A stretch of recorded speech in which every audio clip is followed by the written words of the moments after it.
pessoal, tudo bem? Nossa aula de hoje é sobre o núcleo celular. Nós já estudamos a membrana citoplasmática, já estudamos o citoplasma, as organelas presentes no citoplasma e agora nós vamos para o núcleo. Né? Por que a célula tem núcleo? Para que ela tem núcleo? Né? Bom, primeiro, toda célula tem núcleo. Ela nasce com núcleo, mas algumas células podem perder o núcleo ao longo da vida. Um exemplo clássico são as hemácias, os glóbulos vermelhos do humano. As células que têm dois núcleos, por exemplo, os hepatócitos, as células do fígado, células que têm muitos núcleos, por exemplo, a célula muscular estriada, né, são multinucleadas, mas a grande maioria das células tem apenas um núcleo. Esse núcleo tem uma forma normalmente arredondada ou elíptica e pode estar localizado em diferentes posições da célula. Né? A célula clássica, aquela que nós vemos didática, o núcleo fica localizado no centro, e é assim que nós vamos desenhar. Mas nem todas as células têm o núcleo no centro dela, né, dela própria. Ela pode estar deslocada, como por exemplo nas células vegetais, normalmente o núcleo está deslocado para uma das periferias em função do vacúolo hídrico que empurra o núcleo para essa região. Mas qual é a importância do núcleo? Né? O núcleo é a central de comando da célula. É ele que vai definir as funções, a, a, a, a natureza da célula, né? É o núcleo que define. E por que isso acontece? Porque dentro dele nós vamos encontrar o material genético, o famoso ácido desoxirribonucleico, ou DNA. E é sobre essa estrutura que nós vamos conversar hoje. O que acaba acontecendo é que existem muitas nomenclaturas, muitos nomes para definir as estruturas que nós vamos estudar, então é necessário que nós tenhamos um pouquinho de atenção, tá bem?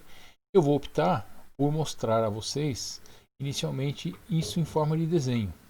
Depois nós vamos passar para algumas imagens mais ilustrativas de livros, tá bem? Vem comigo então, vamos lá, vamos estudar um pouquinho do núcleo celular. Como nós dissemos então, vamos analisar hoje o núcleo celular. Vamos pensar que aqui seja uma célula, a membrana citoplasmática, ok? O citoplasma, e vamos desenhar aqui o núcleo da célula. Vou exagerar no tamanho do núcleo para que a gente possa observar melhor as estruturas internas. Como nós já dissemos, as células geralmente têm um único núcleo, né, que pode estar na sua posição mais central ou não. Né? E aí, o que nós vamos encontrar quando nós olhamos ao microscópio, o que nós vemos dentro desse núcleo? Bom, primeiro, existe aqui uma carioteca. Né? Os seres eucariontes possuem essa carioteca, os seres procariontes, como as bactérias, não possuem essa carioteca. A carioteca, ela tem poros, passagens, que permitem a entrada e saída de substâncias do núcleo para o citoplasma e, se necessário, do citoplasma para o núcleo, embora o fluxo mais comum seja do núcleo para o citoplasma. E lá dentro nós vamos encontrar o material genético. O material genético conhecido como DNA, ácido desoxirribonucleico. Ok? Bom, para cada espécie existe uma quantidade definida de filamentos de DNA. No caso da espécie humana, nós temos 46 filamentos de DNA. Eu vou brincar com vocês e vou desenhar esses 46 filamentos dentro do núcleo. Vamos lá? 1, 2, 3, 4,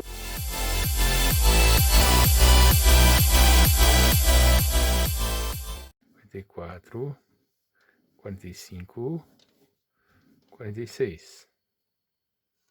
Incrível, não é?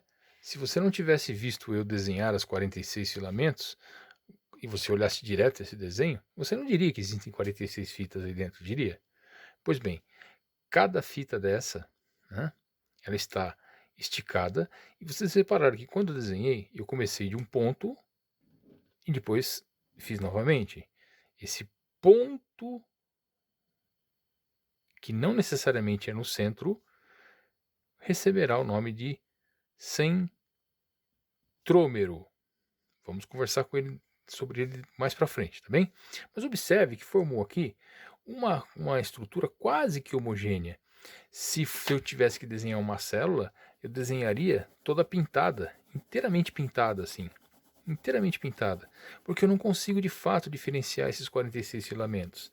Há algumas regiões que estarão mais condensadas, regiões menos condensadas. Bom, a esse conjunto de 46 filamentos de DNA, nós damos o nome de cromatina. Essa é a cromatina. Pois bem, essa cromatina, então, algumas regiões delas é bastante condensada e recebe o nome de heterocromatina. E outras regiões que estão menos condensadas recebem o nome de eucromatina. Tá bem? Muito bem.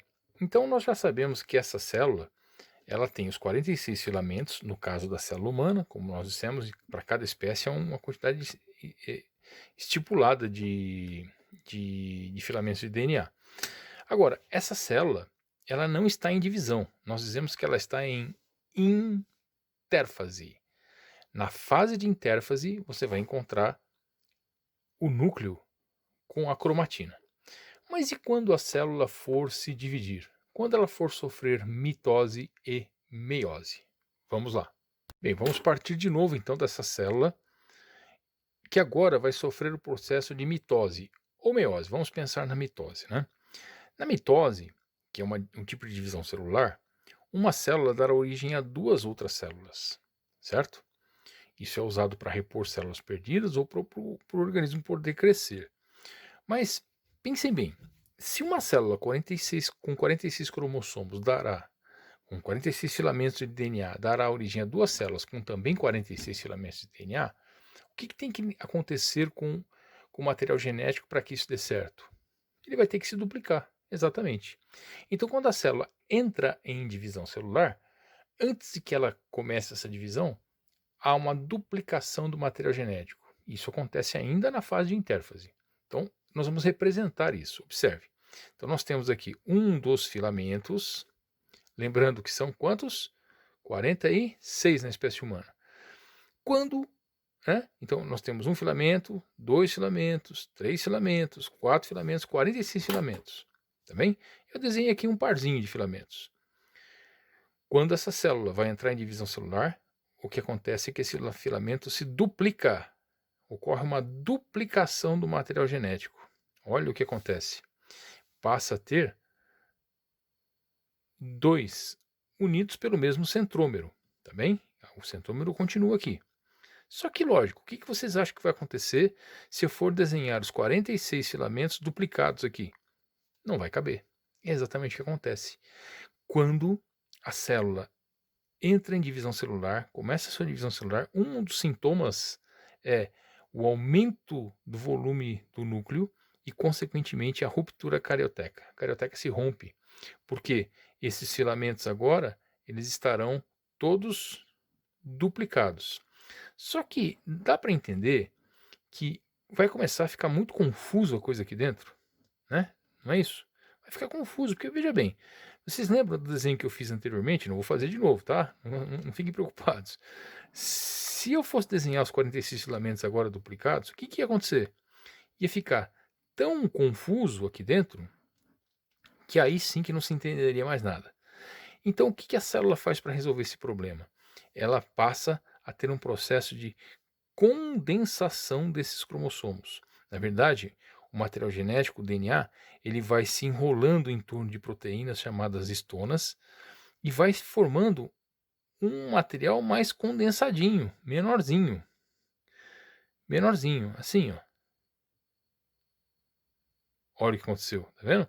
Era uma fita única, comprida, se duplica e se condensa. Pois bem, quando ele passa para esse estado de condensação, a gente muda o nome da coisa. Nós passamos a chamar cromossomo. Então, isso é um cromossomo.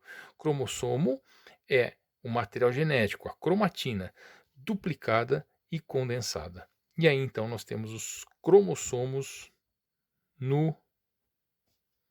na célula. Tá bem?